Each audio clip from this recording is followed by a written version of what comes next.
AP తీర ప్రాంతంపై ముఖ్యమంత్రి జగన్మోహన్ రెడ్డి కళ్లు పడ్డాయని, గేట్వే ఆఫ్ జగన్ గా మార్చి దోచేందుకు కుట్ర చేస్తున్నారని, రంగంలోకి విజయసాయిరెడ్డిని దింపి దోపిడీకి ప్రణాళికలు రచిస్తున్నారని తెలుగుదేశం అధికార ప్రతినిధి ఆనం వెంకటరమణారెడ్డి ఆరోపించారు.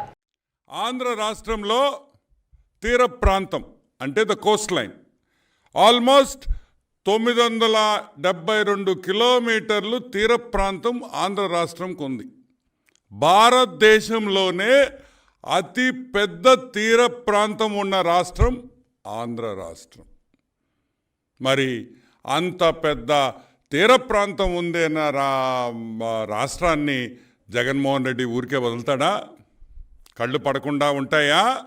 పాపం మా చంద్రబాబు నాయుడు గారు, నేను పాపం అని ఎందుకు అంటున్నానంటే, చంద్రబాబు నాయుడికి పెద్ద కళ్ళ ఉంది సిబిఎన్ గారికి. ఈ తీర ప్రాంతాన్ని గేట్వే ఆఫ్ ఇండియా చేయాలనుకున్నాడు.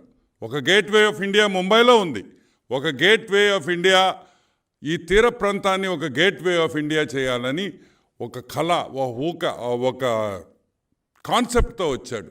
ఒక డెవలప్ చేయాలి, ఈ తీర ప్రాంతాన్ని మనం ఎంత బాగు చేస్తే అంత రెవెన్యూస్ వస్తాయి, ప్రజలకి ఉద్యోగాలు వస్తాయని ఆయన ఒక విజన్లో, చంద్రబాబు గారి విజన్ అది, గేట్వే ఆఫ్ ఇండియా చేయాలని చంద్రబాబు నాయుడు గారు చాలా ఆలోచించారు. కానీ 2019లో ముఖ్యమంత్రి అవ్వంగానే జగన్మోహన్ రెడ్డి కళ్ళు పడకుండా ఉంటాయా? 972 కిలోమీటర్స్ కోస్ట్ లైన్ తీర ప్రాంతం జగన్మోహన్ రెడ్డి కళ్ళు పడకుండా ఉంటాయా? పడ్డాయి, అన్ని పోర్ట్ల మీద పడ్డాయి. అప్పుడే స్టార్ట్ అయింది ఏమని, గేట్వే ఆఫ్ జగన్ చేయాలని.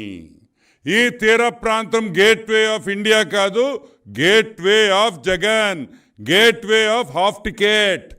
ఈ తీర ప్రాంతం మీద అతను కన్నుపడిన తర్వాత ఫస్ట్ గుర్తొచ్చేది ఎవరు జగన్మోహన్ రెడ్డికి? ఏదైనా కబ్జా చేయాలన్నా, ఏదైనా తీసుకోవాలన్నా, ఏదైనా బెదిరించాలన్నా ఫస్ట్ జగన్మోహన్ రెడ్డికి గుర్తొచ్చేది మా పొట్టి సారాయి Reddy, Vijayasai Reddy, the financial criminal. Jaganmohan రెడ్డికి పెద్ద బ్రోకర్ అయిన విజయసాయిరెడ్డి రంగంలోకి మన హాఫ్ టికెట్ జగన్మోహన్ రెడ్డి ఈ పొట్టి సారాయి రెడ్డిని రంగంలోకి దింపాడు. ఎందుకు పొట్టి సారాయి రెడ్డిని ఒక్కడనే దింపారు? ఎందుకంటే పొట్టి సారాయి రెడ్డి వియంకుల కంపెనీ అరబిందో, పొట్టి సారాయి రెడ్డి వియంకుల కంపెనీ అరబిందో అనే ఒక సంస్థ, ఆ సంస్థ జగన్మోహన్ రెడ్డికి బినామీగా వ్యవహరిస్తున్నారు. కాబట్టి అరబిందో అనే సంస్థ జగన్మోహన్ రెడ్డికి బినామీలు. విజయసాయి రెడ్డి కూడా ఒక జగన్మోహన్ రెడ్డికి బినామీ బ్రోకర్ అని కూడా మీకు మనవి చేస్తూ ఉన్నా. ఓకే, సో విజయసాయి రెడ్డి రంగంలోకి దిగేశాడు. ఫస్ట్ కాకినాడ సీపోర్ట్ మీద కళ్ళు పడ్డాయి. కాకినాడ సీపోర్ట్, ఈ కాకినాడ సీపోర్టు మంచి లాభాల్లో ఉంది, బ్రహ్మాండంగా జరుగుతుంది, బ్రహ్మాండంగా డెవలప్ చేశారు. పాపం 1997లో ఆపరేషన్స్ సిబిఎన్ గారి చేతుల మీద మొదలైనవి. 600 మీటర్ల క్వే అంటే ఆ షిప్స్ 600 మీటర్లు, ఆ షిప్స్ బర్తింగ్ చేసేదానికి 600 మీటర్లు క్వే చేసి 3 బర్తులతో మొదలుపెట్టారు. వాళ్ళకి కేపీఎస్సిఎల్ అనే కంపెనీకి బాబు గారు ఆ పోర్టుని హ్యాండ్ ఓవర్ చేశారు. ఈ కేపీసీఎల్ దాన్ని 3000 మీటర్లు పొడిగించింది, 15 బర్తులు చేసింది. 3 బర్తుల నుంచి 15 బర్తులు, 600 మీటర్ల నుంచి 3000 మీటర్లు ఆ పోర్టుని బాగా డెవలప్ చేశారు. 15 షిప్పులు at any given time Kakinada పోర్ట్లో అన్లోడ్ చేసుకోవచ్చు. ఇంత మంచి పోర్టు వీళ్ళ కన్నుబడింది, మంచి లాభాల్లో ఉండే port. So operation gateway Jagan start అయింది. 2019 నుంచి కేఎస్పిఎల్ మీద దాడి మొదలైంది. బెదిరించారు, ఇస్తావా సస్తావా అన్నారు, కూట్నీళ్ళకి అడిగారు.